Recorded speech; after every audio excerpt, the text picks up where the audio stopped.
guys! So for today's video, we are going to discuss the angle formed by the second line and tangent line. And yung angle na na-formed is outside the circle. That's why we are going to still use the formula angle is equal to 1/2 times the difference of the measure of the bigger intercepted arc and the measure of the smaller intercepted arc. Okay? So we have to find for the measure of x, which is our angle. That's why we have angle, na missing yung measurement, kaya x siya, equal to 1/2.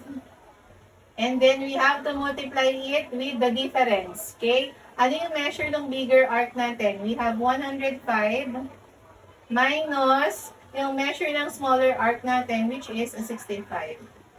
Okay, so we have 1/2. What is 105 minus 65? Ang dali naman. That's 40, right? And now, what is half of 40? Or 40 divided by 2 is just 20. So, the value of our x is 20 degrees.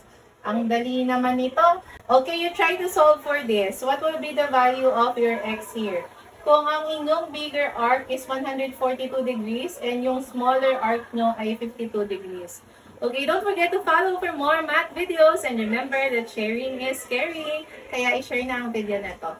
Okay? Bye!